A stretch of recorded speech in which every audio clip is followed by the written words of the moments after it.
মনে হয় না যে সুস্থ স্বাভাবিক একটা লোক বক্তৃতা করছে। মনে হয় একজন প্রলাপ বকছেন, চিৎকার করছেন, মানুষটা মানসিকভাবে খুবই অসুস্থ। আমারও তাই মনে হয়।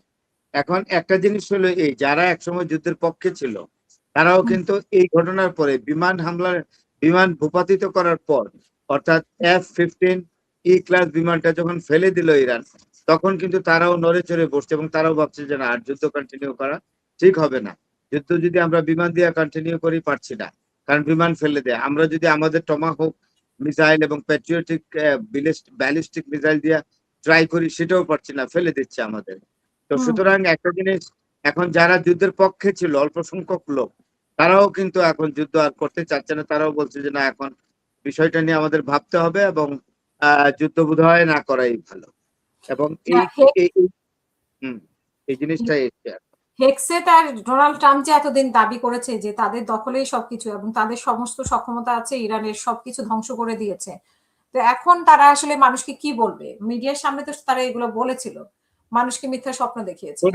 আর্মিতেও তো সমস্যা হচ্ছে। যেমন এরা মানে আমেরিকার যে ডিফেন্স সেক্রেটারি, অর্থাৎ প্রতিরক্ষা মন্ত্রী পিট হ্যাকসন জেনারেলকে আপনার ইয়া করেছে, আমেরিকান জেনারেলকে চাকরিচ্যুত করেছে, অব্যাহতি দিয়েছে। তো এটা তো আসলে পারে না। মিলিটারির একটা নিজস্ব ব্যাপার থাকে, কিন্তু হুটহাট করে ডিফেন্স সেক্রেটারি কিন্তু এটা পারে না, করে ফেলেছে। তার মধ্যে আর্মিতেও একটা অসন্তোষ দেখা দিয়েছে। তার কারণ, যে জেনারেলকে আপনার ইয়ে করা হয়েছে, মানে অব্যাহতি দেওয়া হয়েছে চাকরি থেকে, এই ভদ্রলোক যুদ্ধ চাচ্ছেন না। উনি এক অত্যন্ত যুদ্ধ সম্পর্কে ওনার জ্ঞান অত্যন্ত স্পষ্ট, এবং উনি বলেছেন যে এই যুদ্ধটা আমরা জিততে পারবো না। সুতরাং এই যুদ্ধ আমাদের বিরাট ভাবমূর্তি প্রশ্ন হয়ে দাঁড়িয়েছে, এবং এই যুদ্ধে আমরা হেরে যাব, এবং তাতে আমেরিকার ভাবমূর্তি সারা পৃথিবীতে একেবারেই ধসে পড়বে। যার ফলে আমরা যেই পরাশক্তি হিসেবে আমাদের যে গর্ব, আমাদের যে উজ্জ্বলতা সারা বিশ্বে, এটা আর থাকবে না। এবং এটা ইতিমধ্যে অনেক ক্ষতি হয়েছে। উনি এই ধরনের বক্তব্য রাখার পরেই, আচ্ছা, পিট হ্যাকসন তাকে আপনার ইয়ে করেছে, ডিফেন্স সেক্রেটারি, তাকে চাকরি থেকে অব্যাহতি দিয়ে দিয়েছে। এখানে আরেকটা কথা বলি, ইমানুয়েল ম্যাক্রন একটা বক্তৃতা করেছেন ফ্রান্সের প্রেসিডেন্ট গতকাল, কেন স্পষ্ট ইংরেজি ভাষায়, ফরাসি ভাষায় না। উনি উনি আপনার ইয়াটা করে বলেছেন কি, যে একটা দেশের সরকার পরিবর্তন করবে তার জনগণ। জনগণের কাছে যদি সরকার অপ্রিয় হয়, এটা জনগণ দেখবে। উনি বলছেন আমিও ইরানের এই রেজিমকে পছন্দ করি না, কিন্তু তার অর্থ এই নয় যে আমি এখানে বোমা মেরে রেজিম চেঞ্জ করার দায়িত্ব আমার। No, it is the responsibility of the concern people of the concern country.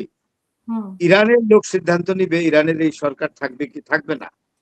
তারা আন্দোলন করে সরকার পরিবর্তন করবে। এটা বাইরের দেশের কোন লোক গিয়ে বিমান হামলা করে, বোমা নিক্ষেপ করে সরকার পরিবর্তন করা, এটা বিশ্ব আইনের পরিপন্থী।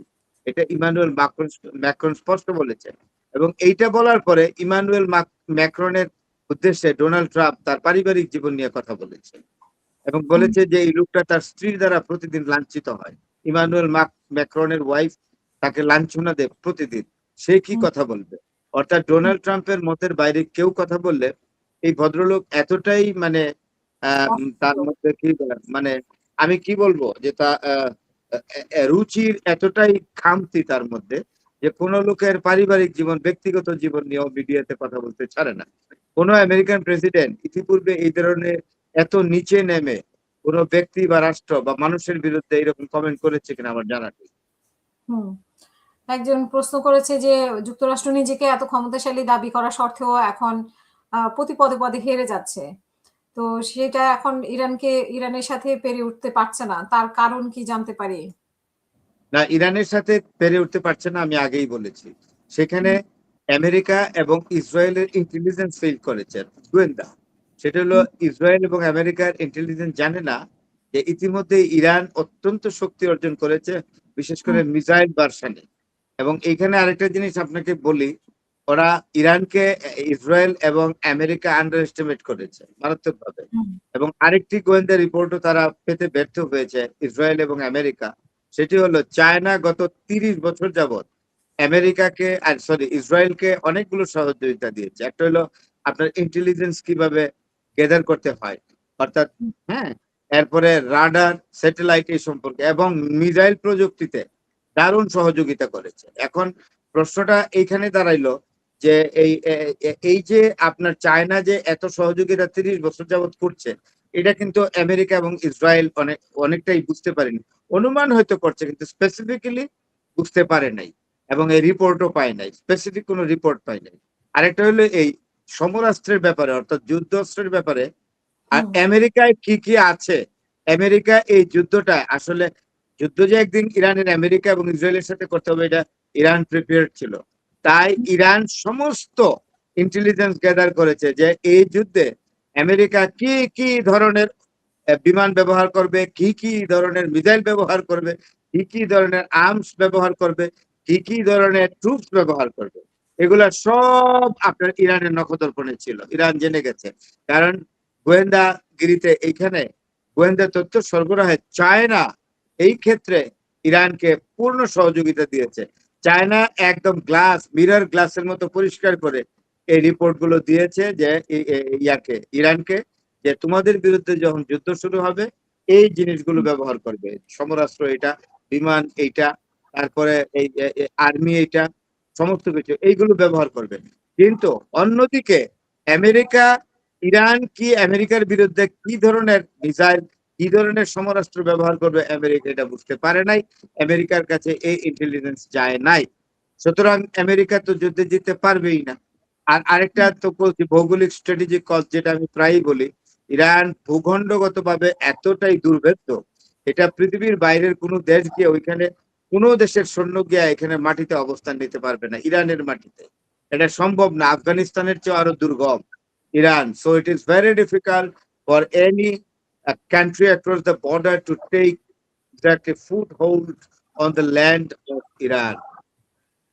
জি, আমাদের সাথে একজন দর্শক আছেন ওসমান, ওমান থেকে মনে হয়। আপনার জি প্রশ্ন ফরাদ হয়ে গেছে। আসসালামু বলেন আলাইকুম। যে ওমান কোথায়, মাসকাটে? জি স্যার, মস্কেতে স্যার। কি অবস্থা, কি বলেন, আপনার কি হালাত কি? হ্যাঁ আমি শুনতে পাচ্ছি, আপনার হালাত কি? জি জি আপনার স্যার, এখানে কি অবস্থা অবস্থা? ভালো। প্রায় সময় আমি আপনার অনুষ্ঠান সবসময় দেখা হয় স্যার। আপনার অনুষ্ঠান ধন্যবাদ। বিশ্লেষণ আমাদের এখানে আমরা সবাই দেখি স্যার। স্যার হ্যাঁ এখন হ্যাঁ আপনার ধন্যবাদ। কাছে একটা প্রশ্ন হচ্ছে যে, এখন যে জি, আমি চট্টগ্রামের ছেলে, একটু চট্টগ্রামের বাসার কাছে আসতেছে আর কি। এখন প্রশ্ন হচ্ছে স্যার আপনার কাছে, এখন যে আমেরিকার যে পাইলট ওখানে যে এখন খুঁজে পাওয়া যাচ্ছে না, ওই পাইলটকে যদি ইরানে খুঁজে পাওয়া যায়, ইরান যদি খুঁজে বের করে, তাহলে ইরানের পক্ষে যুদ্ধে কতটুকু মানে সহায়ক হবে ইরানের পক্ষে যুদ্ধে? ধন্যবাদ হাসিনা আপা। আমি ওনার প্রশ্নটা ঠিক বুঝতে পারিনি, আপনি একটু হেল্প করেন। আচ্ছা, কি উনি করতে বলছেন কি চাইছেন? ইরানে এখন যে ওই যে যেই যে ইয়েকে পাওয়া যাচ্ছে না, পাইলটকে পাওয়া যাচ্ছে না, সেই পাইলট যদি ইরানে থাকে, ইরানে যদি এটাকে আটকে রাখে বা ইরানে যদি খুঁজে পায়, তাহলে কি পরিস্থিতি হবে? পরিস্থিতি কিছুই হতে পারবে না, তাকে যুদ্ধবন্দী হিসেবে ইরান ডিক্লেয়ার করবে, কারণ সে তো ইরানের মাটিতেই পড়েছে কোথাও। তাইলে ইরান, এই দিক থেকে আমি একটা কথা বলি, ইরান যুদ্ধনীতি মেনে আসছে এবং ইরান অত্যন্ত সভ্য জাতি। তাই এই পাইলটকে তারা হত্যা করবে না, তারা যুদ্ধবন্দী হিসেবে তাকে ট্রিট করবে এবং তাকে রেখে দেবে। পরবর্তী সময়ে যুদ্ধ থামলে তাকে পাঠিয়ে দেবে তার দেশে, কোনো এখন সমস্যা আবার নাই। যুদ্ধবন্দী হিসেবে রেখে দিবে, এটা এই প্রশ্নটা হ্যাঁ আরো যুদ্ধবন্দী, ওয়ার প্রিজনার হিসেবে রাখবে। Iran is a very civilized country following the war principle and the discipline of mankind.